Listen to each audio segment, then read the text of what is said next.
If you are an online course creator and you are thinking about creating an online course topic validation is sort of a big deal, right? I mean, you can't just throw spaghetti at the wall to see if it sticks.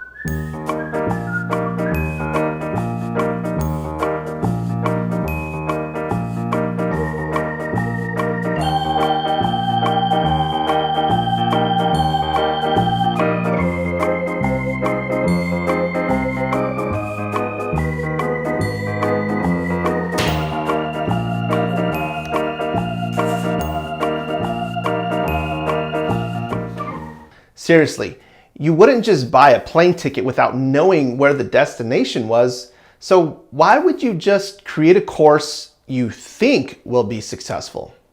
In the last video, I spoke about how to choose a course topic. If you haven't seen that video, just click the card above to check out that video first.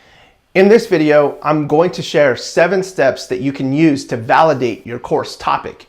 I would encourage you to stick around because each step contains invaluable information that will help you to determine if your course topic is worthy of your time. I'm Ben and I'm the co-founder of Fly Plugins. And on this YouTube channel, we talk about tutorials, tips, and strategies for creating and selling online courses. If you haven't done so already, please click the subscribe button and hit that bell so you'll be notified when we release helpful video content just like this video. Okay, so step 1 is probably a no-brainer. You need to evaluate the monthly search volume for your course topic. And where do we turn for this type of information? Of course, the big G, Google. Did you know that Google processes over 2 trillion queries per day? Basically, they possess some of the most invaluable marketing data that marketers need. For this step, we will use Google's Keyword Planner tool. Basically, it helps you to explore keywords related to your topic to see if people are searching for those keywords. First, you will need to navigate to ads.google.com and create a free account. This will come in handy for step 7 as well.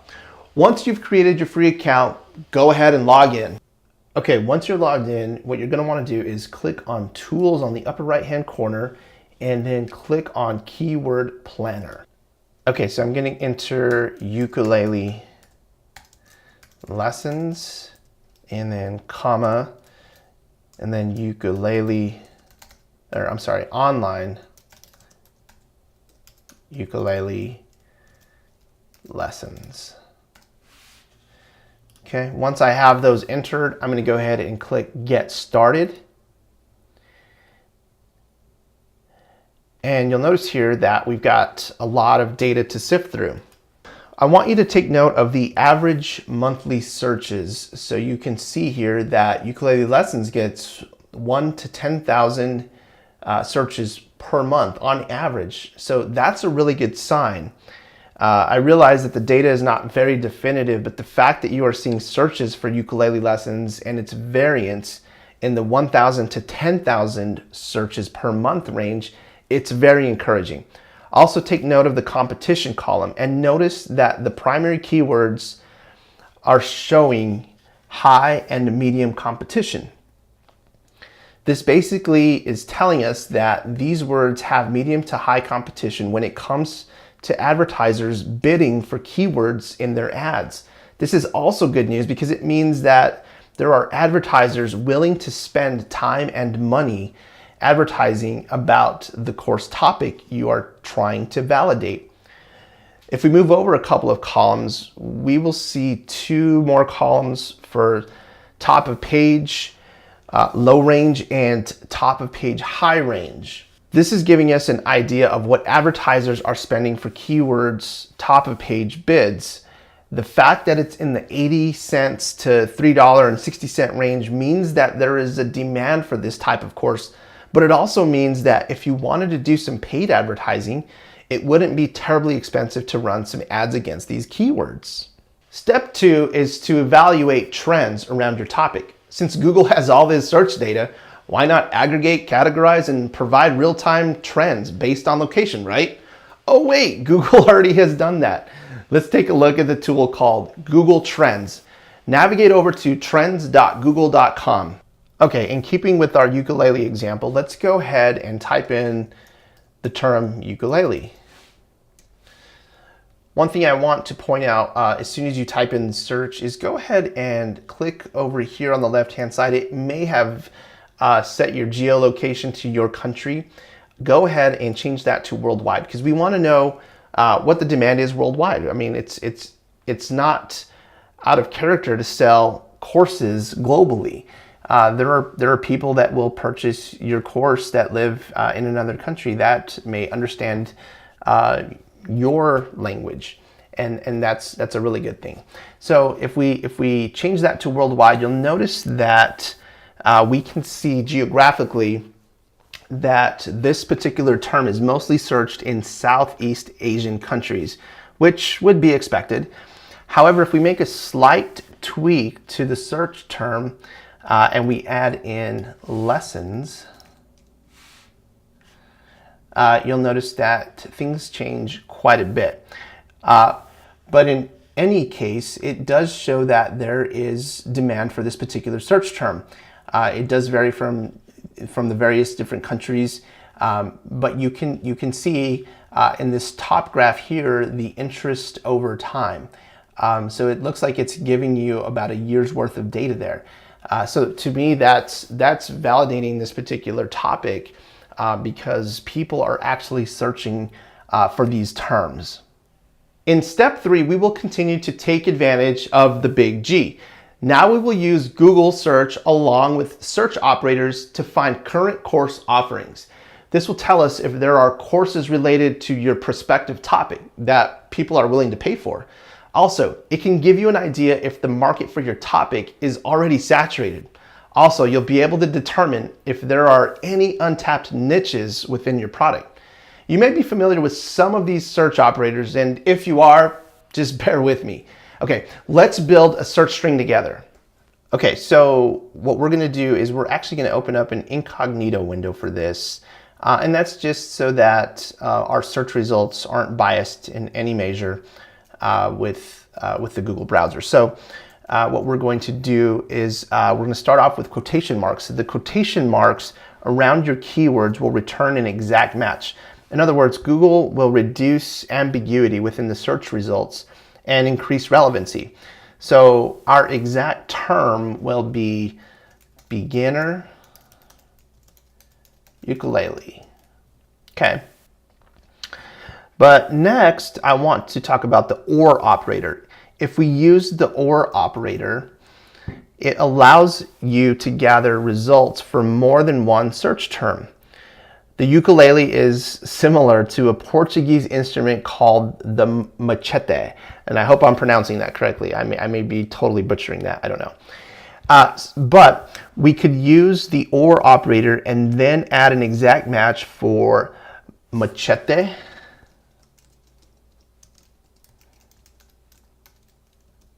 or I'm sorry, beginner machete. Okay, so now we've got two exact search terms using the OR operator in between so that we can search for either of these exact match terms. Now I want to add the plus symbol. The plus symbol is used to append additional words to the phrases that you want to force the search engine to include. So in our example, we are going to add the term course, okay? So course is going to just be an additional word we want to search for.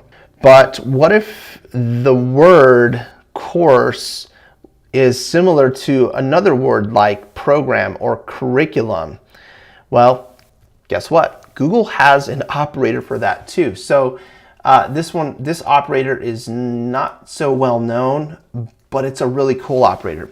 The tilde symbol. The tilde symbol is used when you want to gather results that include a synonym for a term. So in our example, we will add the tilde just before the term course. So this is what our entire search string would look like. Now there are more search operators and you can research those. However, these ones should be useful in searching around for other courses in this topic.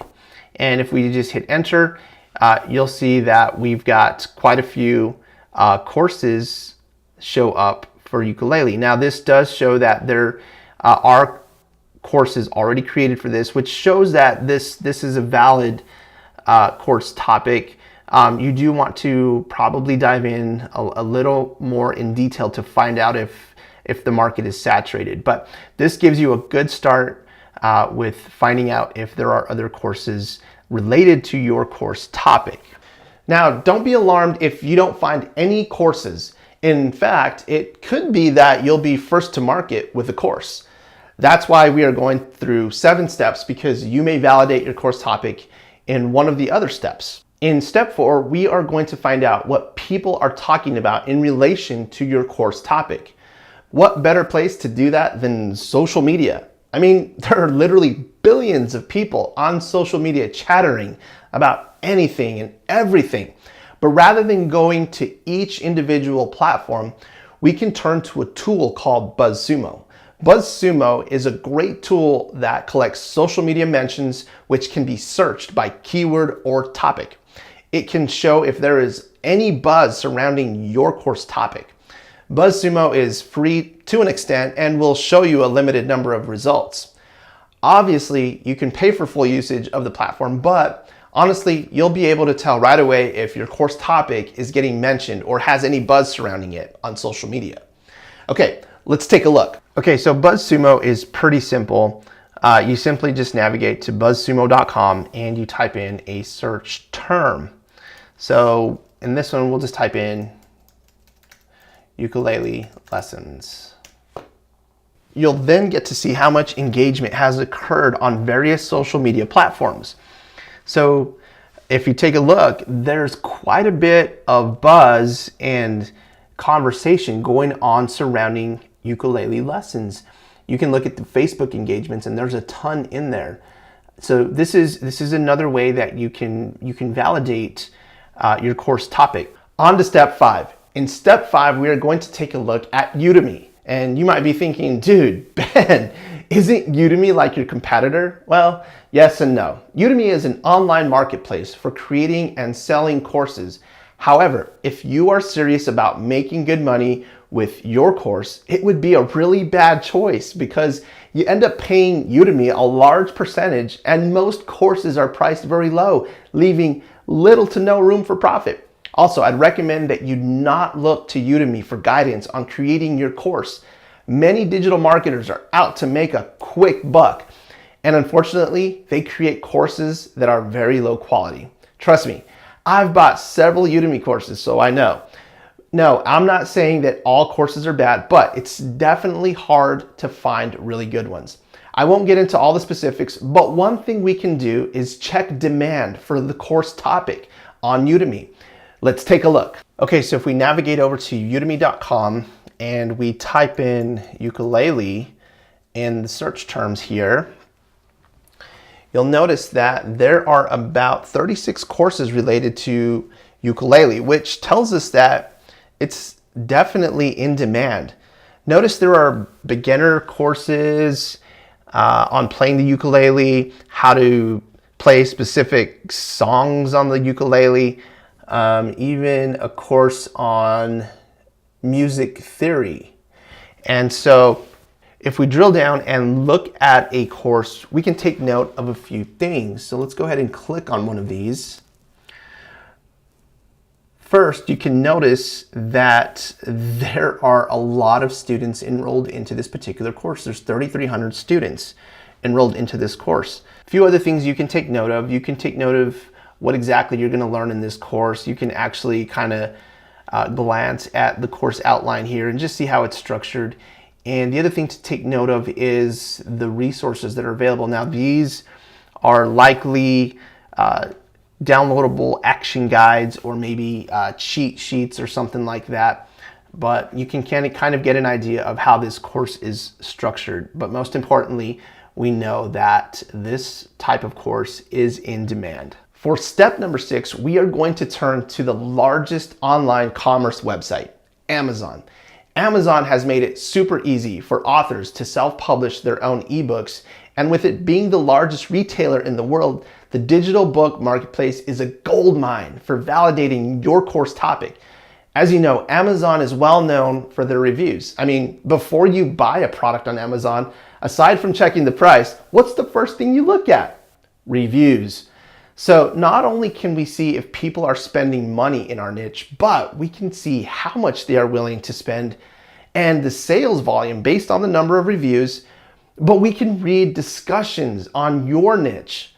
Okay, so let's take a look. Okay, so once you are on Amazon, what you want to do immediately is change the search parameter here to Kindle Store.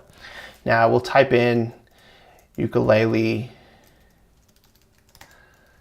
lessons, and you'll notice we get quite a few ebooks. So this is also encouraging. It obviously gives us more validation for this particular topic. Now, if we want to, what we could do is pick one of these and we could just jump right in, dive in to look at some of the details. Most importantly, we want to look at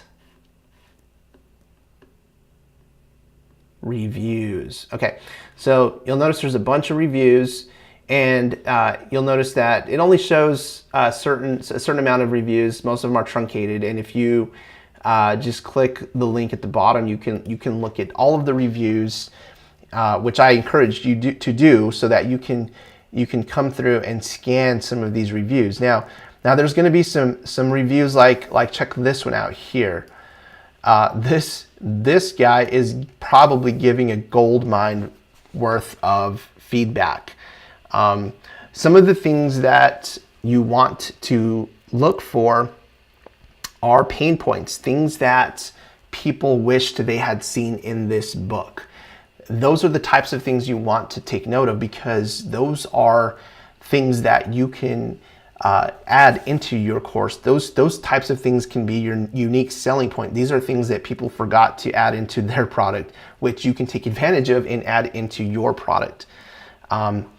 So these are the kinds of gold nuggets that you are looking for that will not only help validate your course, but give you insight as to what you can include for course content. Okay, on to step number 7, which is my favorite. By now you will have decided either to toss out your course topic, or you might be pretty sure that you are going to use it. However, this is the step where the rubber meets the road. It's going to be the most time-consuming step, but you should get an absolute validation if you go through this step wholeheartedly. Why do I say wholeheartedly? Well, as I mentioned, it's a little bit time-consuming. But here's the thing. If you are going to spend 200 plus hours over the next 2, 3, 6 months shooting video and writing course content, wouldn't you want to spend a full day, maybe 2 or a week, validating the topic now rather than waiting 6 months to find out it's a flop? I'm going to give you a broad overview on how this will work. It's actually quite brilliant, and you'll need to take your time and work the details out in each step. But I promise you, it's totally worth it. All right, let's jump in. Okay, so first you are going to get a website up and running. For this testing process, we recommend a WordPress website. WordPress powers 30% of the internet, and it's super flexible. I know there are other website options available, but we will use WordPress for this particular example. It's possible that you may have a website already, but if not, you have one of two choices. You can get a free WordPress website at wordpress.com, or you can go through the process and the steps of purchasing a domain name as well as web hosting and install WordPress yourself. My recommendation would be to spend the money to get a real website up and going. The only money that you'd likely risk losing is the money you pay for your domain name, which is typically anywhere from $10 to $15, maybe even cheaper. Once you have a site up and running, you are going to create 3 simple pages. Your home page, which will essentially be a sales page, a checkout page, and an enrollment closed page. Okay, and I'll explain these in detail. The sales page, which is the home page, is going to be the most important page. If you're like me, you're probably thinking, dude, I don't know how to write sales copy. It's okay, neither do I. Luckily, I've researched this topic enough to know who does. I will post links to their sites in the description below. Take the time to read the strategies and mechanics behind creating sales pages that convert. This is invaluable information that you'll be able to use with any course topic or digital product for that matter. Aside from sales copy and images, you'll need to include a Buy Now button on the sales page. The Buy Now button will link to the checkout page that you've already created. You may have guessed this already, but the checkout page is not going to be a real checkout page. We are going to make it look like a real checkout page, however. You can add an image or an icon at the top with the course title and a description along with the price. And then you'll want to create a web form with name, last name, and email address.